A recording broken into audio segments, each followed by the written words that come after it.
Sa kaitaasan siya'y papurihan, ngayon at magpakailanman.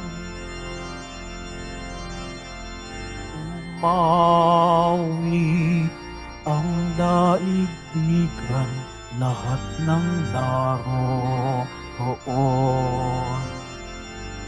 Umawit ang sangkatauhan, purihin ng Panginoon.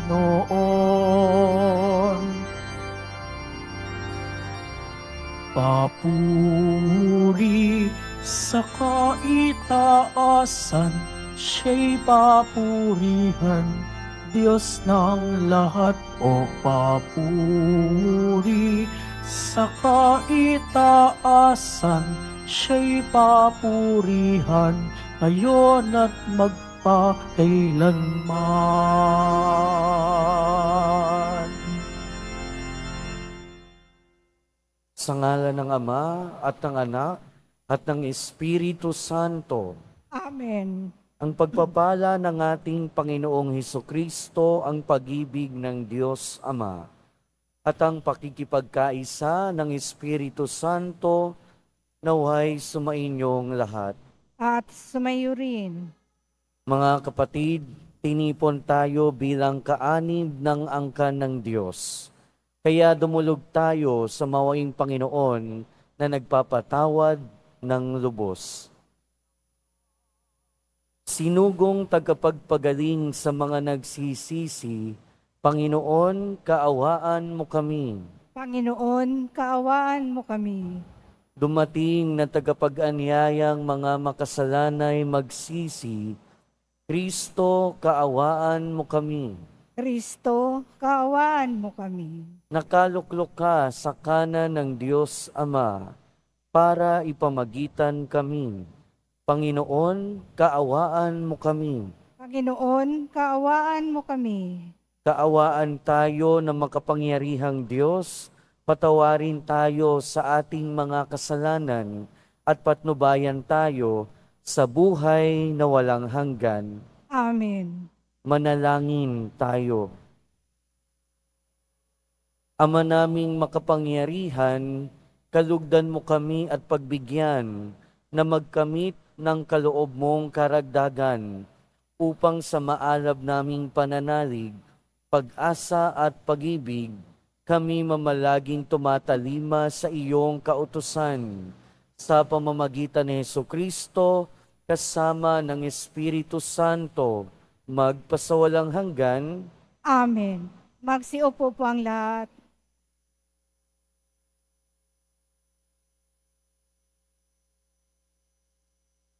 Pagbasa mula sa aklat ni Propeta Mikas. Patnubayan mo ang iyong bayan, Panginoon, ang bayan na iyong hinirang. Nag-iisa siya sa gitna ng matabang lupain.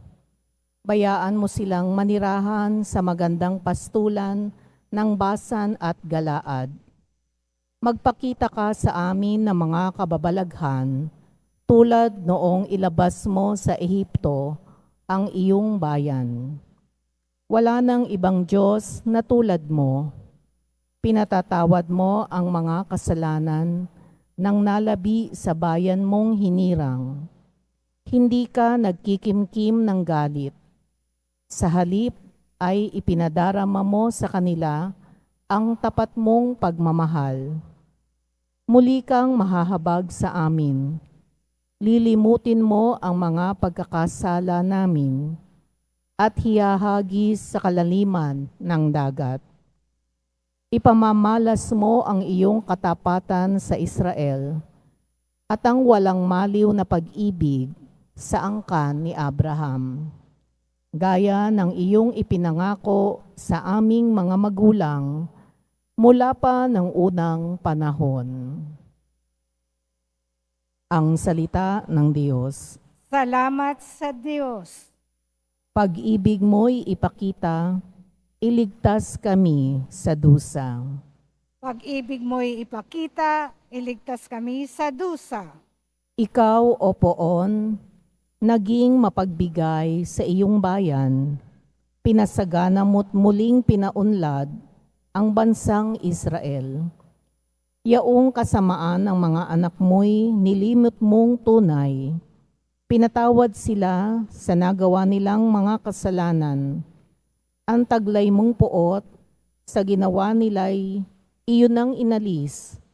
Tinalikdan mo na at iyong nilimot ang matinding galit.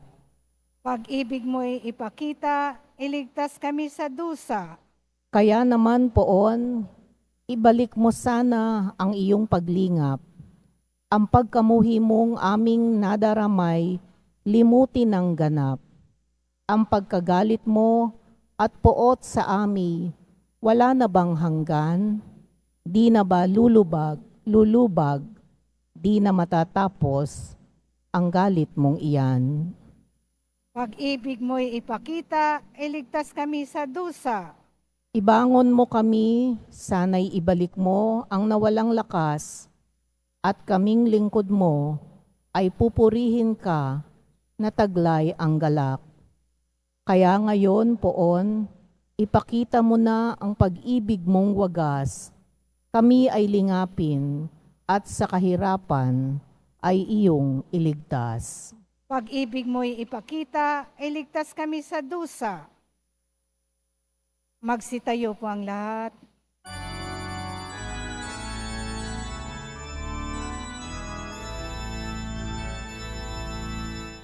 Hallelujah, Hallelujah,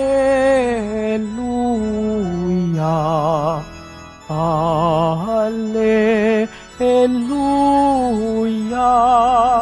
Hallelujah.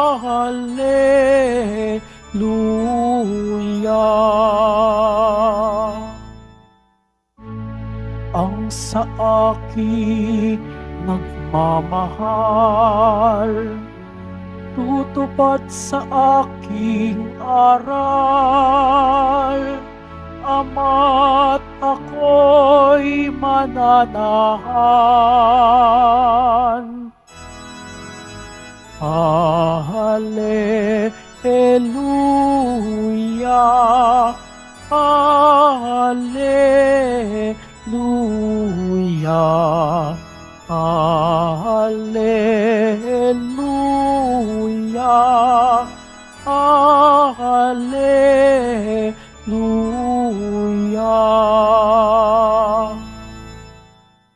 Sumainyo ang Panginoon. At sumayo rin. Ang mabuting balita ng Panginoon ayon kay San Mateo. Papuri sa iyo, Panginoon. Noong panahong iyon, samantalang nagsasalita pa si Jesus, dumating ang kanyang ina at mga kapatid. Naghihintay sila sa labas at ibig siyang makausap. May nagsabi sa kanya, "Nasa labas po ang inyong ina at mga kapatid at ibig kayong makausap." Ngunit sinabi ni Jesus, "Sino ang aking ina at sino-sino ang aking mga kapatid?" Itinuro niya ang kanyang mga alagad at sinabi, "Ito ang aking ina at mga kapatid, sapagkat ang sino mang sumusunod sa kalooban ng aking Ama na nasa langit, ang siya kong ina at mga kapatid." Ang mabuting balita ng Panginoon. Pinupuri ka namin, Panginoong Hesukristo. Magsiupo po ang lahat. Welcome po sa Minor Basilica and National Shrine of Jesus Nazareno at magandang umaga sa inyong lahat. Mga kapatid, ang bawat isa sa atin, sa ayaw natin at sa gusto, ay napapabilang sa isang pamilya. At syempre, kadalasan, naiugnay tayo sa pamilya na pinanggalingan natin. Itong pamilya na ito, mayaman yan. Itong pamilya na ito, may kaya yan. Yung pamilya na yan, mga matatalino yan. Sa ayaw natin at sa gusto, napapabilang tayo sa ating pamilya. At yung pamilya na sinasabi ko ay yung pamilya dahil sa dugo, yung biological family.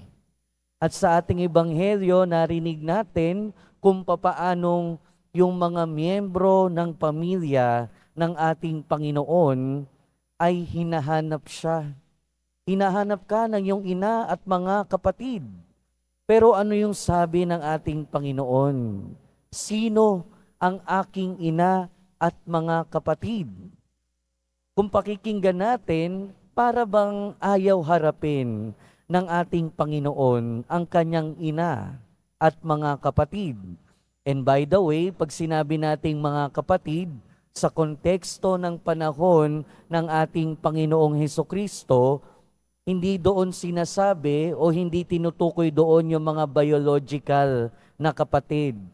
Dahil walang salita na kamag-anak nung mga panahon na yon, ang ginagamit nilang salita ay kapatid.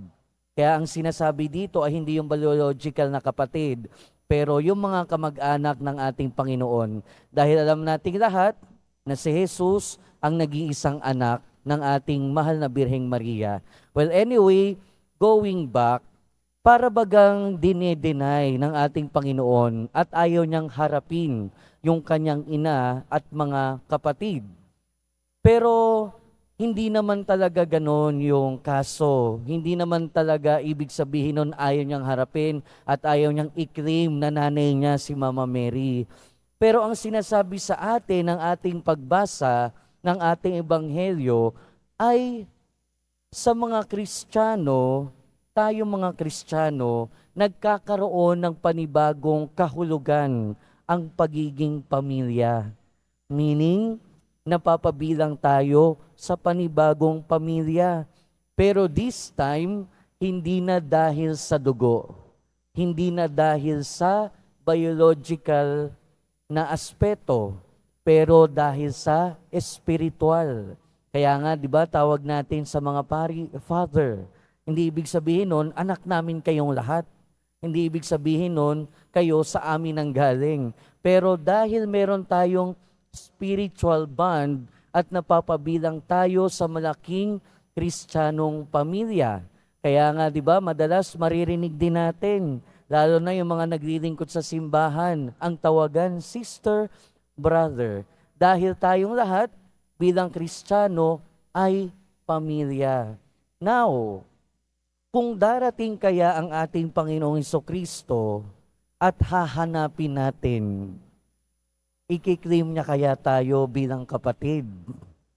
Aaminin niya kaya o aariin niya kaya tayo bilang kapatid? Ituturing niya ba tayong pamilya?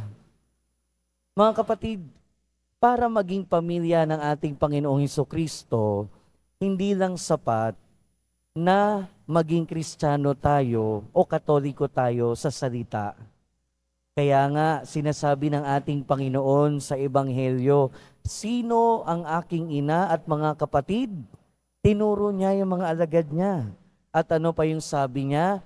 Ang lahat ng sumusunod sa kalooban ng Ama ay siya kong ina at mga kapatid.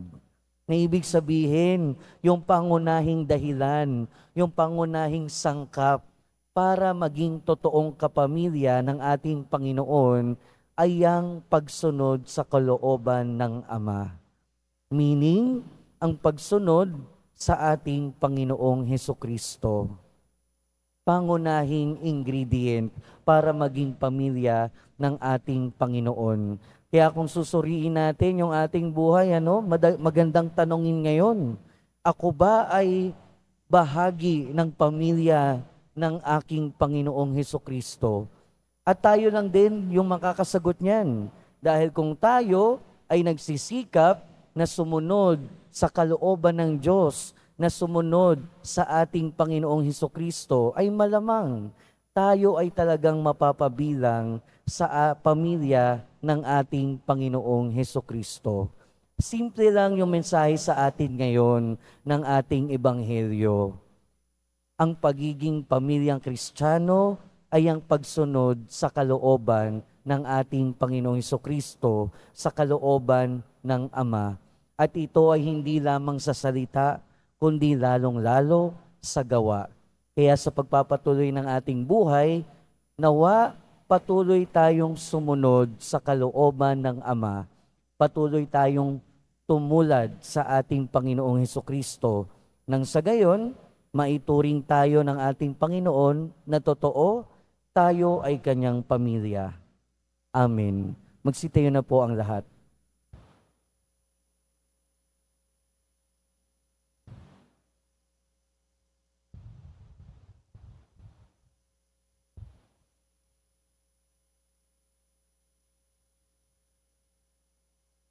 Minamahal kong mga kapatid, natitipon tayo bilang isang komunidad. Humingi tayo sa Diyos Ama para sa ating mga pangangailangan. At sa bawat panalangin ang ating itutugon, Ama, sa ngalan ng iyong anak, basbasan mo kami. Ama, sa ngalan ng iyong anak, basbasan mo kami. Ang simbahan, naway, maging isang tunay na pamilya na may pananalig sa kalooban ng Ama at sa mga turo ni Kristo. Manalangin tayo. Ama, Ama, sa ngalan ng iyong anak, basbasan mo kami. Ang mga pinuno ng pamahalaan, naway, huwag magpasa ng mga batas na labag sa ating pananampalataya at moralidad. Manalangin tayo. Ama, sa ngalan ng iyong anak, basbasan mo kami. Ang mga pamilya, naway, maging tunay na magkakapatid sa turing sa pamamagitan ng kanilang pagmamahal sa isa't isa ayon sa kalooban ni Jesus.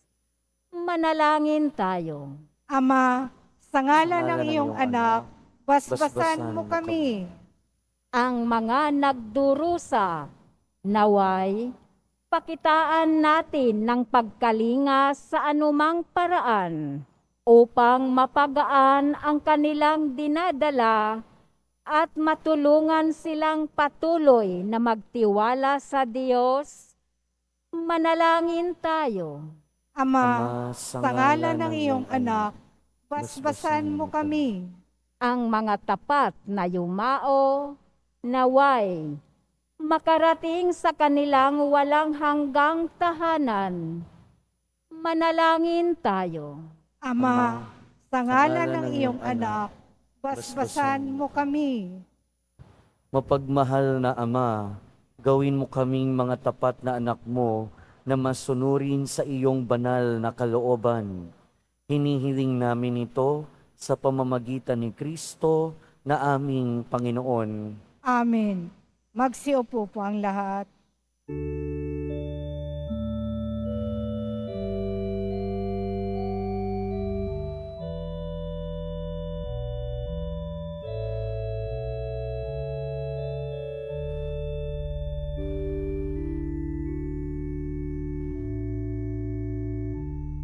Aming alay sa'yo, Panginoon.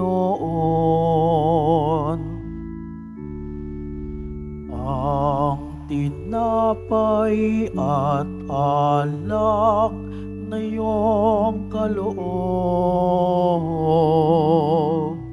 upang hunitain ang iyong buhay na inialay nang tayo'y magdiwang bilang isang sambayanan.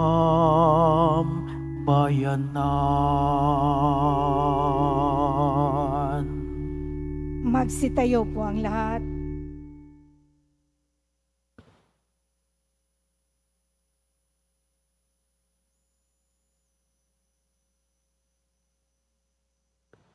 Manalangin kayo mga kapatid upang ang paghahain natin ay kalugdan ng Diyos amang makapangyarihan. Tanggapin nawa ng Panginoon itong paghain sa iyong mga kamay, sa kapurihan niya at karangalan, sa ating kapakinabangan at sa buong sambayanan niyang banal. Ama naming lumikha, lahat ng iyong mga paghahaing ipinag-utos noong araw ay iyong pinagtibay sa isang haing hantungan ng tanan. Tanggapin ang ginaganap ngayon ng iyong mga lingkod at basbasan mo ito ng kabanalang gaya ng iyong kaloob. Sa mga alay ni Abel na lubha mong ikinalugod, upang ang mga handog ng bawat isang nagbigay para sambahin ang banal mong ngalan ay magkamit ng karagdagan mong kasiyahan sa pamamagitan ni Hesukristo kasama ng Espiritu Santo, magpasawalang hanggan. Amen. Sumainyo ang Panginoon. At sumayo rin. Itaas sa Diyos ang inyong puso at diwa. Itinaas na namin sa Panginoon. Pasalamatan natin ang Panginoong ating Diyos. Marapat na siya ay pasalamatan. Ama naming makapangyarihan, tunay ngang marapat na ikaw ay aming pasalamatan. Pinagbibigyan mong ito'y aming maihayag, kahit na ito'y walang anumang maidaragdag. Sa kadakilaang sa iyo ay likas. Sa pagpupuri namin ang nakikinabang, ay kami ring iyong pinakikiharapan sa pamamagitan ng iyong anak na minamahal. Kaya kaisa ng mga anghel na nagsisiawit ng papuri sa iyo, nang walang humpay sa kalangitan, kami nagbubunyi sa iyong kadakilaan. Santo, Santo, Santo, Panginoong Diyos ng mga hukbo, napupuno ang langit at lupa ng kadakilaan mo. Hosana sa kaitaasan. Pinagpala na paririto sa ngalan ng Panginoon. Hosana sa kaitaasan. Magsilod po ang lahat. Ama naming banal, ikaw ang bukal ng tanang kabanalan. Kaya't sa pamamagitan ng iyong Espiritu, gawin mong banal ang kaloob na ito, upang para sa aming maging katawan at dugo ng aming Panginoong Hesukristo.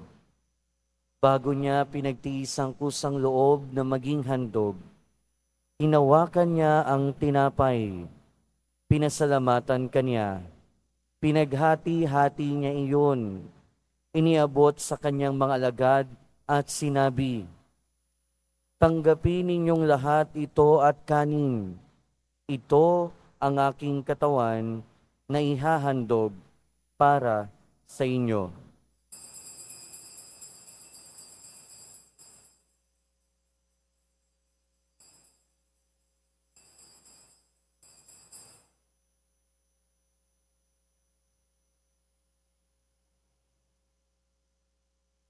Gayon din naman noong matapos ang hapunan, hinawakan niya ang kalis, muli kanyang pinasalamatan.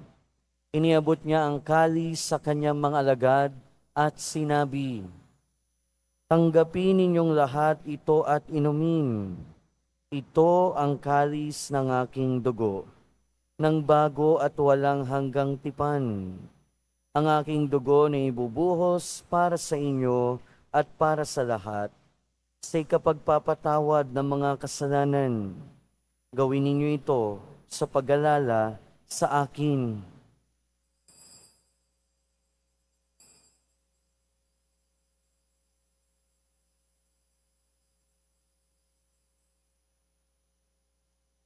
Magsitayo po ang lahat.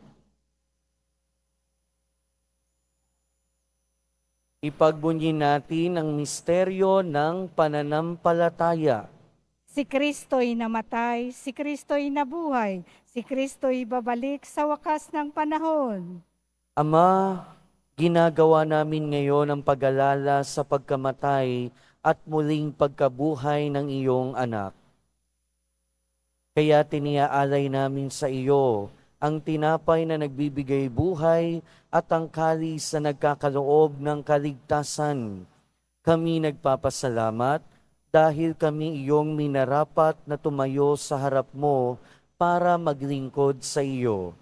isinasamo namin kaming magsasalo-salo sa katawan at dugo ni Kristo ay mabuklod sa pagkakaisa sa pamamagitan ng Espiritu Santo. Ama, lingapin mo ang iyong simbahang laganap sa buong daigdig. Puspusin mo kami sa pag-ibig, kaysa ni Francisco na aming Santo Papa, at ni Jose na aming Obispo at ng Tanang Kaparian. Alalahanin mo rin ang mga kapatid naming nahimlay, nang may pag-asang sila'y muling mabubuhay, gayon din ang lahat ng mga pumanaw. Kaawaan mo sila at patuloyin sa iyong kaliwanagan. Kaawaan mo at pagindapating kaming lahat na makasalo sa iyong buhay na walang wakas. Kaysa ng mahal na Birheng Maria na Ina ng Diyos, ng kabiyak ng puso niya si San Jose, kaysa ng mga apostol ni San Juan Bautista at ng lahat ng mga banal na namuhay dito sa daigdig ng kalugod-lugod sa iyo. Maipagdiwang nawa namin ang pagpupuri sa ikararangal mo sa pamamagitan ng iyong anak na aming Panginoong Heso Kristo.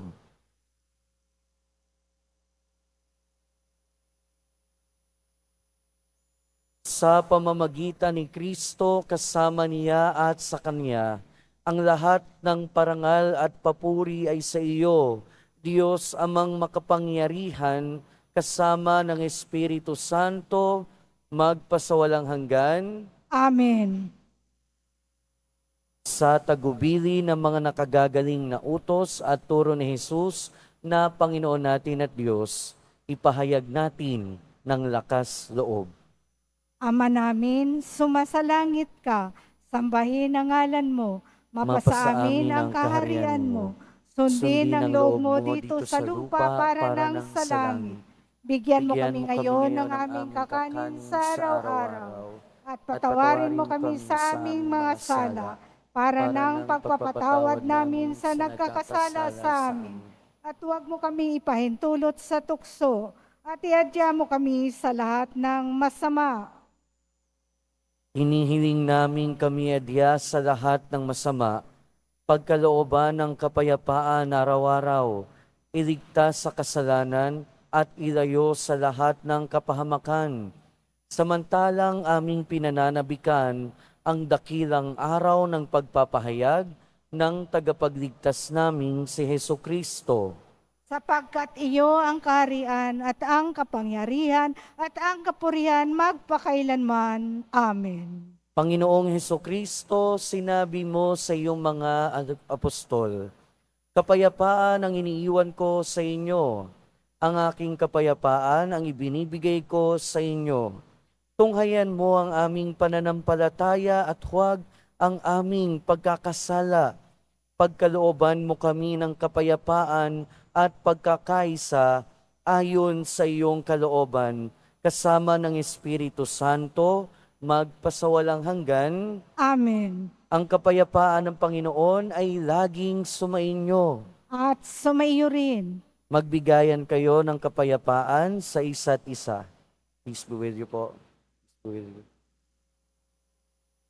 Kordero ng Diyos na nag-aalis ng mga kasalanan ng sanlibutan, maawa ka sa amin. Kordero ng Diyos na nag-aalis ng mga kasalanan ng sanlibutan, maawa ka sa amin. Kordero ng Diyos na nag-aalis ng mga kasalanan ng sanlibutan, ipagkaloob mo sa amin ang kapayapaan. Magsilod po ang lahat.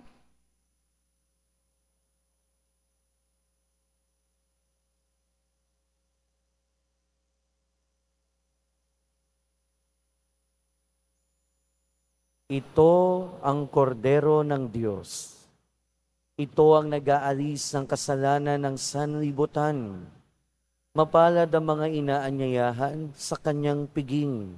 Panginoon, hindi ako karapat-dapat na magpatuloy sa iyo. Ngunit sa isang salita mo lamang ay gagaling na ako.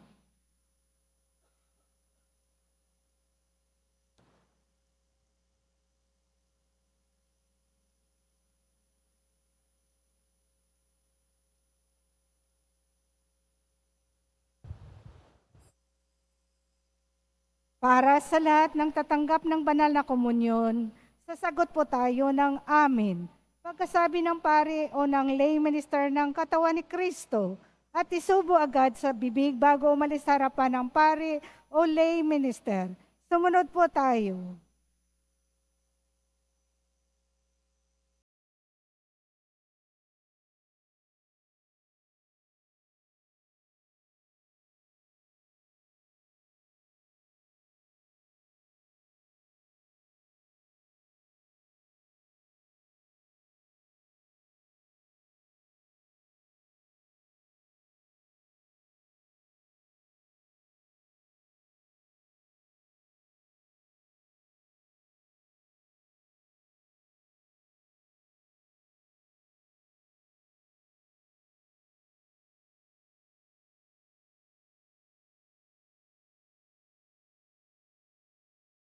Manalangin tayo. Ama naming mapagmahal, manatili kang kapiling ng iyong sambayanan, na ngayoy pinapakinabang mo sa iyong sariling buhay, at gawin mong kami pasulong na makahakbang mula sa dati naming pagkamakasalanan, patungo sa pagbabagong nagdudulot ng iyong kabutihan, sa pamamagitan ni Hesukristo, kasama ng Espiritu Santo, magpasawalang hanggan. Amen. Sumainyo ang Panginoon. At sumayo rin. Mahal na poong Jesus Nazareno, inihayag mo sa pamamagitan ng krus ang walang maliw na pag-ibig ng Diyos sa sangkatauhan. Pakinggan mo ang kahilingan ng iyong angkan na nagsusumamo sa iyo. Makamtan nawa nila ang iyong katugunan at tanggapin ang kasagutan na may utang na loob na tinatanaw. Basbasan din po ninyo ang mga daladala nilang mga imahen at dasalan.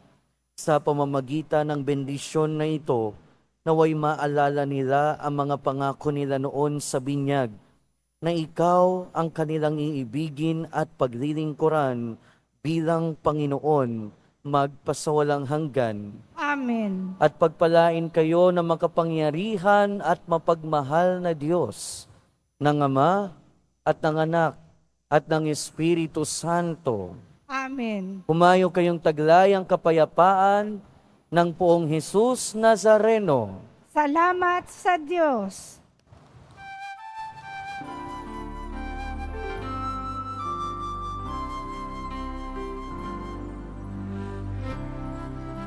Jesus Nazareno, sinasamba ka namin. Pinipintuho ka namin, aral mo ang aming buhay at kaligtasan. Nuestro Padre Jesus Nazareno, iligtas mo kami sa kasalanan. Ang krus mong pinamatayan ay sagisag ng aming kaligtasan.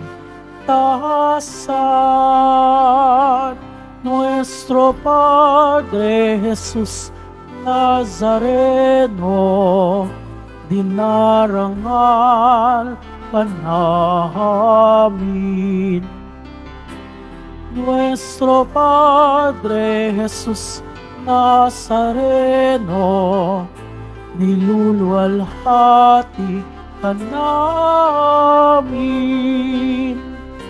Nuestro Padre Jesus Nazareno, dinarangal ka namin. Nuestro Padre Jesus Nazareno, niluluwalhati ka namin.